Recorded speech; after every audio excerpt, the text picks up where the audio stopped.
Merhaba arkadaşlar, kanalıma hoş geldiniz. Bugünkü örgü anlatımda çok güzel bir örgü modeliyle geldim sizlere.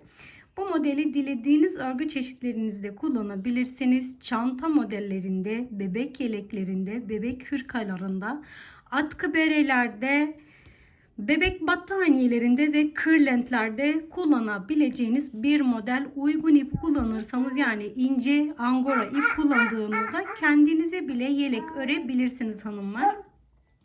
Burası modelimizin ön yüzü. Modelimizin ön yüzü 3 boyutlu kabarık bir örgü. Burası ise modelimizin arka yüzü. Dilerseniz arka yüzünü de kullanabilirsiniz. Arka yüzü de oldukça güzel arkadaşlar. Ben şimdi bu modeli yaparken iki model üzeri, bu şekilde iki model üzeri sizlere anlatımını yapacağım. Siz yapacağınız örgü çeşidine göre ilmeğinizin katlarından oluşturabilirsiniz. Modelimizin ilmek sayısı 6 ve 6'nın katlarında en sonunda 2 tane trabzan fazladan eklemiş olursunuz. 6, 12, o şekilde 18, 24, en sonunda 2 tane fazladan eklersiniz arkadaşlar. Ben rengarenk yaptım. Dilerseniz tek renk veya iki renkte de yapabilirsiniz. Kullanmış olduğum tığım 3.75 milimlik bir tığ kullanıyorum ve bebe yünleri bunu kullandım. İlaveten pembe ipim de vardı. Bu ipi de kullandım arkadaşlar. Şimdi göstereceğim modeli sadece iki model üzeri, yani iki renk üzeri iki sırada göstereceğim. Ona göre renk seçeneği kendi istediğiniz gibi çoğaltıp azaltabilirsiniz. Mavi ipimden modelime başlıyorum. Yeteri kadar zincir çekin. Eğer bebek battaniyesini yapıyorsanız 1 metre zincirinizi çekin. 1 metre sonrasında ilk sıradan itibaren modelin katlarını kurabilirsiniz. Ben şimdi göz kararı birkaç tane zincir çekiyorum arkadaşlar. İki model için bu kadar fazla, bile fazla gelen zincirinizi kesebilirsiniz ama zinciriniz az oldu mu kesmek değil de sükmek zorunda kalırsınız. Başına sardım, bir atla, iki atla, üç atla, dördüncü yuvaya, yani dördüncü zincirime batıyorum. Bir tane ikili trabzan yaptım. Kenardaki zinciri de bir tane trabzan olarak hesaplıyorum. Tığımın başına sardım, hemen ikinci zincire batıyorum. Tığımın başına sarıyorum, hemen sıradaki zincire batıyorum. İki model için bana 14 tane ilmek yeterli olacaktır. 6 tane, diğer 6 da, yani 6'nın katları olduğu için 12 tane ilmek iki model için, ilaveten de kenara 2 tane ekleyeceğim.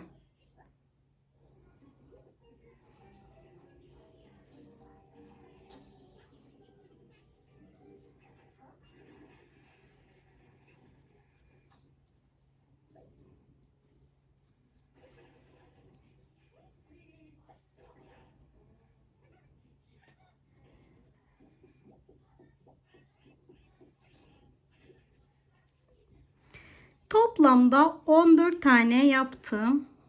Bu kadar yeterli arkadaşlar. Şimdi 1, 2, 3 tane zincirimi çektim. Giriş çıkışlarımıza dikkat edelim. Bir tane zinciri, yani kenardaki zinciri bir tane trabzan olarak hesapladığım için diptekini değil, hemen bir sonraki yuvadan ilmeğimi alıyorum. Kenarla birlikte toplamda 7 tane trabzan yapıyorum.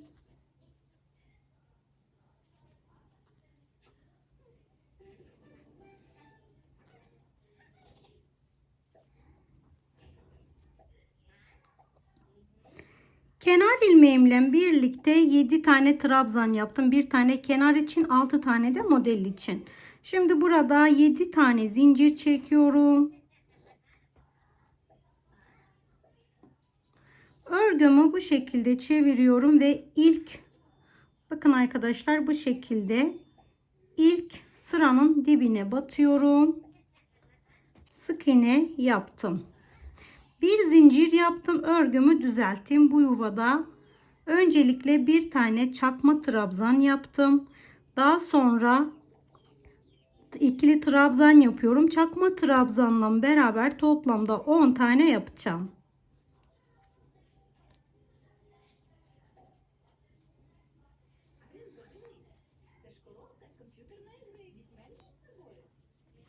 Dokuz tane yaptım toplamda ilk trabzanla beraber. Şimdi tekrar bu sefer tek seferde çekiyorum ilk de yaptığımız gibi.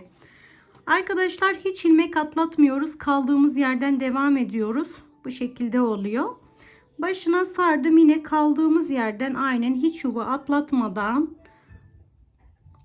6 tane trabzan yapıyoruz.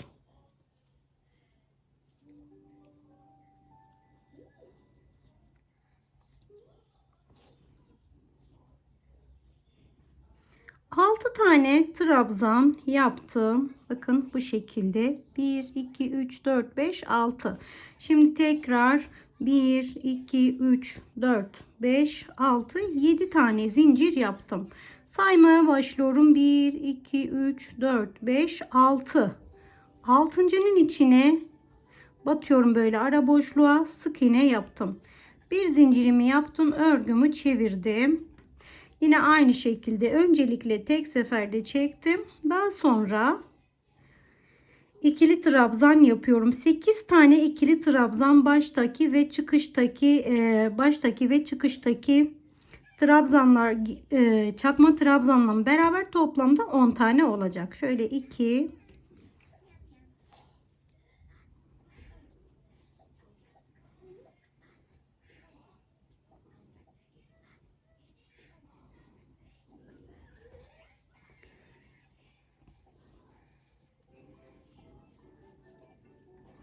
toplamda 9 tane yaptım. 10'uncuyu çakma trabzan olarak yaptım. Başına sardım. Bakın burada bir tane zincirimiz vardı. O zinciri bir tane trabzan hesapladığımız için son zincirin tepesine batıyorum ve bitirdim. Şimdi benimki 2 model üzeri olduğu için bu şekilde 12 tane ilmek örnek için, birer tane de kenar için, böylece birinci sıramızı bitirmiş olduk. Eğer aynı renkle devam ediyorsanız burada ipinizi koparmanıza gerek yok. Şöyle modelden de göstereyim. Çünkü aynı şekilde devam ediyor. Sadece ben 2 tane olduğu için bu kadar yeterli buldum. Siz uzun yapacaksanız aynı şekilde devam edin.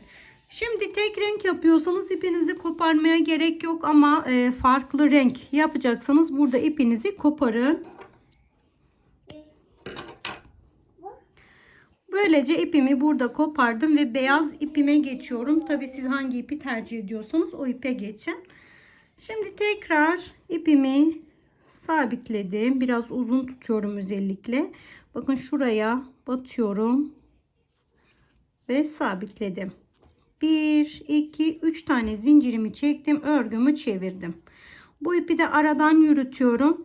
Kenardaki zinciri bir tane trabzan olarak hesapladım. Başına sardım. Hemen buradaki ilk trabzan. Şöyle bakın, ilk trabzanımın tepesine batıyorum.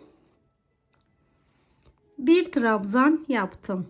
Hemen yanındakine bir trabzan. Yanındakine bir trabzan. Aynı zamanda ipimizi de aradan yürütelim. Toplamda 6 tane trabzan, kenar trabzanıyla birlikte 7 tane olacak. Bu 1 2 3 4 5 tane yaptık. 6. trabzanımızı yaparken trabzan tepesine değil de ara boşluğa batıyoruz. Bu şekilde trabzan yaptık. Gördüğünüz gibi 6 tane trabzanımızı tekrar çıkarttık. Modelimiz kaydırmalı bir model değil. O yüzden her zaman aynı işlemi uyguluyoruz. Başına sardım, hemen tekrar bakın şöyle göstereyim. İlk trabzanımız var burada. 1 2 3 4 5 6 tane model için, bu şekilde 6 tane model için kenar trabzanıysa zincirden, son zincirden böyle batıyorum. Bir tane trabzanımı yapıyorum. Şimdi tekrar model tekrarı oluyor. Bakın arkadaşlar, model tekrarı ama farklı yönden oluyor. O yüzden buraya dikkat edin. Modelimiz 2 sıradan oluşuyor. Yani bir dilimi şöyle 2 işlemden yapıyoruz. O yüzden şimdi bu sırada 10 tane zincir çekiyorum. 1 2 3 4 5 6 7 8 9 10. Örgümü çevirdim. Başına sardım. Burada dilimin hemen dibine batıyorum. Dilimin hemen dibinde alttan batıp üstten çıkıyorum. Zaten yeri belli. Alttan batıp üstten çıktım ve sık iğne yaptım. Bir zincir yaptım, örgümü çevirdim.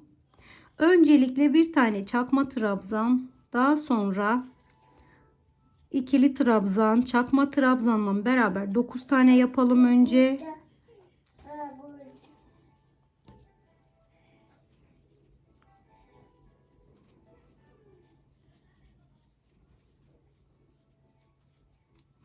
Dokuz tane oldu. Son trabzanı bu şekilde tek seferde çektim. Şimdi arkadaşlar bakın, bir tane zincirimizi bir trabzan olarak hesapladığımız için örgümüzü çeviriyoruz. Başına doluyoruz. Baştaki yuvaya dokunmuyoruz. Hemen yanındaki yuvadan bir trabzan yaptım. 1 2 3 4 5 ve 6, zaten bellidir yerleri. Bakın 6 tane oldu. Böylece modelimiz birinci sırası bu şekilde oldu. Şimdi tekrar 7 tane zincir çekiyorum. 1 2 3 4 5 6 7. Başına sarmadan dibine batıyorum. Modelin altından batırıp üstten çektim. Sık iğne yaptım. Bir zincir yaptım, çevirdim.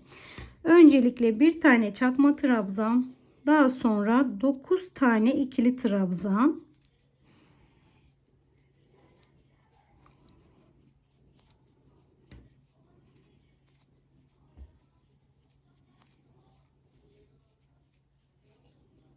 dokuz tane yaptım. 10'uncuyu tek seferde çektim. Şimdi tekrar bakın, hemen burada kaldığımız yerden devam ediyoruz. Başına sardım. Hiç atlatmadan en baştakine batıyorum. 1 2 3 4 5 6 tanesi model için, bir tane de kenarımız var. Arkadaşlar zincirin son zincirimize batıyoruz böyle. Bir tane trabzan yaparak 7'yi tamamladık. Aralarda 6 tane, sadece giriş ve çıkışta 7 tane oluyor. Modelimizin birinci tekrarı bu şekilde bitti. Modelden de göstereyim. Bu birinci tekrar. Şimdi ikinci tekrara geçiyoruz. İpimizi, yani ben 2 sırada bir ip değiştiriyorum. Tekrar mavi bağlayacağım. Siz de kendi şeyinize göre, isterseniz kopararak bağlayın, isterseniz koparmadan yapın. Bu da size kalmış bir şey. Şöyle tekrar mavi ipimi bağlıyorum. Çünkü 2 sırada bir ip değiştiği için koparmanıza da gerek yok eğer 2 renk yapıyorsanız. Ben burada 2 renkten fazla kullandığım için çok ip kullandım. 1 2 3. Şimdi modelimizin ilk sırası, yani birinci tekrarına geçiyoruz.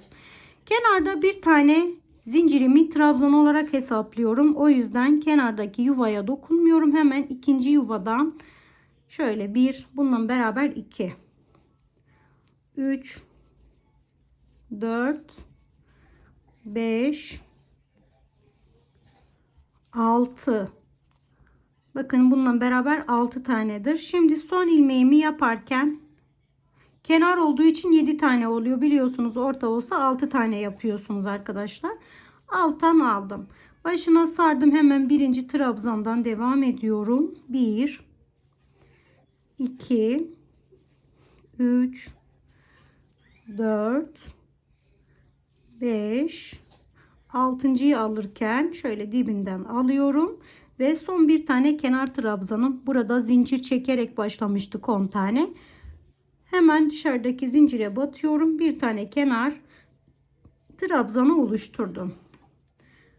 3 zincir çektim, örgümü çevirdim. Mavinin birinci sıra tekrarını yapıyoruz arkadaşlar. Mavinin birinci sıra tekrarını yapıyoruz.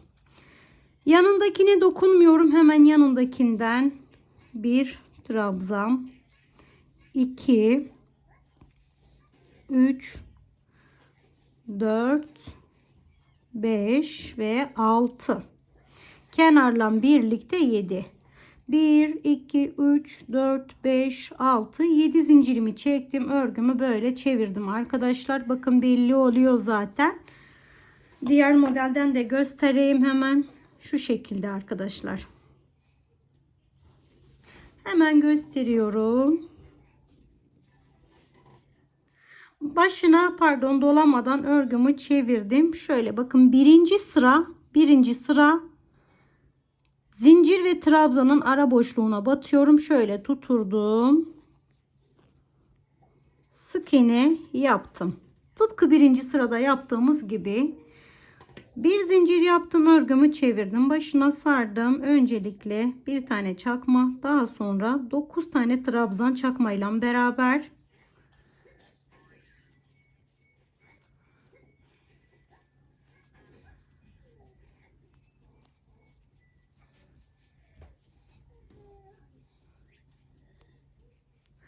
dokuz tane yaptım. Başına doladım. Sonuncu yani 10'uncuyu tek seferde çektim. Şimdi arkadaşlar aynen kaldığım yerden devam ediyorum. Hiç ilmek atlatmadan hemen sıradakine batıyorum. 6 tane yapıyoruz. Aralarda 6 tane oluyor. 1 2 3 4 5 6 tane yaptım. 1 2 3 4 5 6 7. Çevirmenize de gerek yok. Şurada hemen belli oluyor. Burada boşluk var. Hemen boşluğa batıyorsunuz. Bir tane sık iğne, bir zincir yapıp modeli çevirdik. Tekrar aynı işlem. Toplamda 10 tane yapıyoruz. Giriş ve çıkışı çakma, 8 tane de trabzan.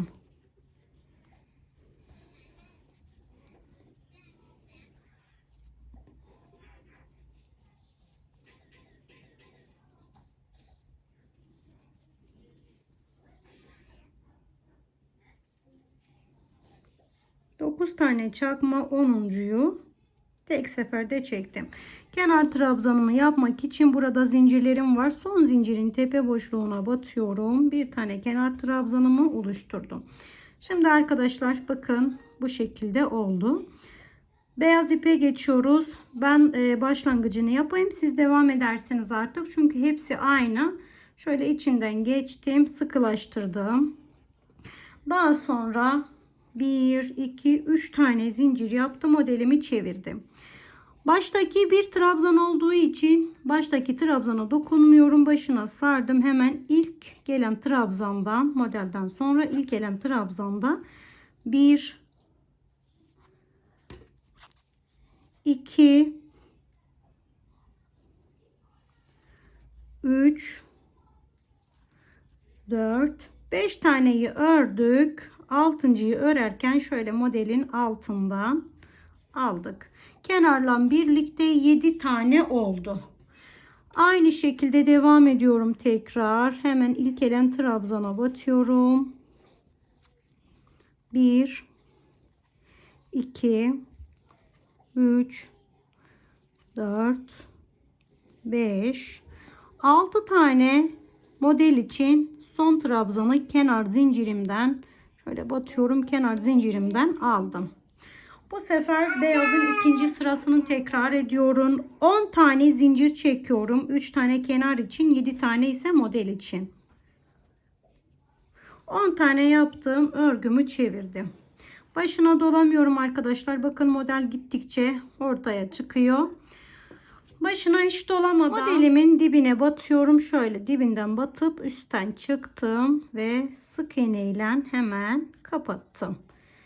Bir zincir yaptım, çevirdim. Şimdi öncelikle bir tane çakma, daha sonra 9 tane onunla beraber, yani çakma ile beraber 9 tane yapıyoruz.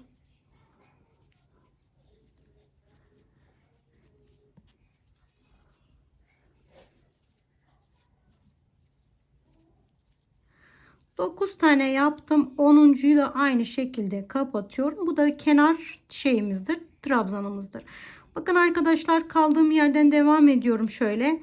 Bunu bir trabzan olarak hesapladığımız için baştakini değil de hemen ikinciden alıyorum. Her zaman beyazlarda böyle. 6 tane yapıyorum. Kenarla birlikte 7 tane oluyor zaten. Şöyle 2 3 4 5 ve 6 tane yaptım. Şimdi tekrar beyazı tekrar ediyoruz. Bakın 6 tane yaptıktan sonra beyazı tekrar ediyoruz.